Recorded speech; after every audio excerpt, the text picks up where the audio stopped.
આપણે આ કેરી લીધી છે, આપણે કિલો કેરી છે, આપણે એક કેરી 500 ગ્રામની છે, તો કિલો કેરી લીધી છે. તો એ કેરીનું આપણે ખાટું મીઠું ને તીખું આપણે અથાણું બનાવવાનું છે.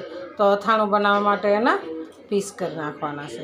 તો આપણે શરીરના મદદથી પીસ કરી નાખવાના છે. તો આપણે કેરીના ટુકડા સરસ કમ્પ્લીટ કરી નાખ્યા છે. તો હવે આપણે આમાં હળદર અને મીઠું એડ કરવાનું છે. આપણે એની અંદર હળદર 2 ચમચી હળદર નાખીશું. આપણે એની અંદર 2 ચમચી મીઠું નાખીશું. મીઠું નાખી રાતે એને રહેવા દેવાનું છે. આપણે આવી રીતના હલાવી દેવાનું, મિક્સ કરી દેવાનું. આપણે આવી રીતના હળદર ને મીઠાને મિક્સ કરી દેવાનું છે. આપણે હલાવી અને કમ્પ્લીટ કરી દીધું છે. હવે આપણે એને ઢાંકી દેવાનું. આપણે હવે સરસ હલાવીને કમ્પ્લીટ કરી દીધા છે. તો આપણે હવે આને સૂકવવાના છે. તો સૂકવવાના તો આપણે આસન પાથરું છે કંતાન, તો એમાં આપણે સૂકવી દેવાના છે. એટલે આપણું પાણી છે ને બધું સુકાઈ જાય. આપણે બહુ નથી સૂકવવાના. ત્યારે મતલબમાં સવારે સૂકવ્યા છે એટલે સાંજ સુધીમાં કોરા થઈ જશે. આપણે બધા સૂકવી દીધા છે, સરસ સૂકવી દીધા છે, સીધા બધા સૂક્યા છે. અને આપણે આ પાણી વધ્યું છે એ પાણીને એક બાટલીમાં ભરી લેવાનું છે.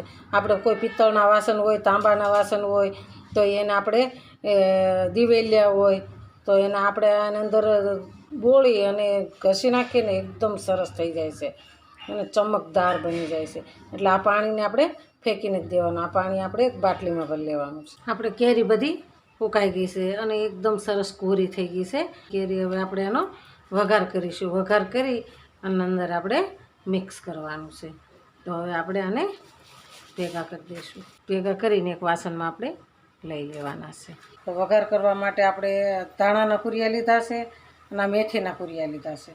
તો ધાણાના મેથીના નાખીને આપણે વઘાર કરીશું. આપણે એક પોણી વાટકી તૈયાર અથાણાનો મસાલો લેવાનો છે.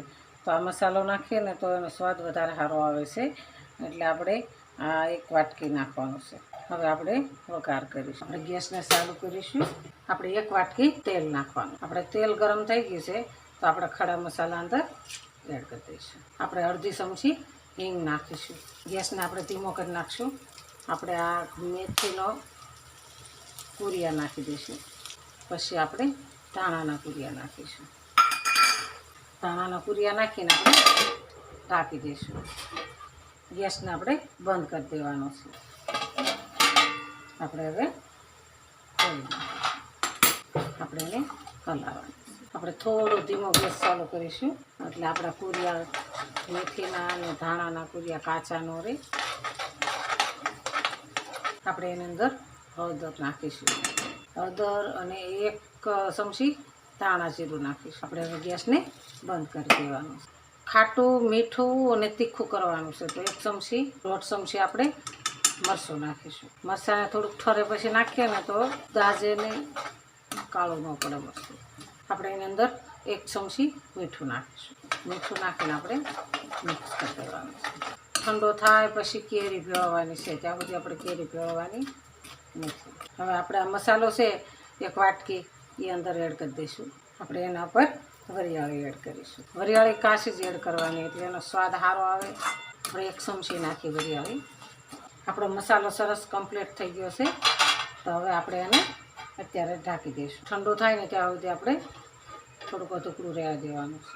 આપણે હવે જ કમ્પ્લીટ થઈ ગયો છે. ઠરી ગયો ને એકદમ મસ્ત બની ગયો છે. તો હવે આપણે એની અંદર થોડુંક 1 વાટકી ગોળ નાખવાનો છે. ખાટું અને મીઠું કરવાનું છે એટલે એમાં ઝાઝો ગોળ નહીં, તો 1.5 વાટકી જેટલો આપણે ગોળ નાખવાનો છે. એ અંદર એડ કરી દઈશું. ગોળ નાખીને આપણે એને સરસ મિક્સ કરી દેવાનું. કેરીના કાસરા એકદમ કોરા અને સરસ થઈ ગયા છે. તો આપણે આને અંદર એડ કરી દઈશું. આપણે એકદમ સરસ મિક્સ થઈ ગયું છે. તો આપણે આને થોડી વાર ઢાંકી દઈશું. અને 2 થી 3 કલાક ઢાંકી દેવાનું એટલે આપણે તેલ બહાર આવી જાય. તેલ બહાર આવી જાય એટલે આપણે પછી આને બાટલીમાં ભરી લઈશું. એટલે આપણે હવે આને ત્યાં ઢાંકી દેવાનું છે. આવી રીતના દબાવીને ઢાંકી દઈશું. 2 કલાક 3 કલાક સુધી આપણે મૂકી દેવાનું છે.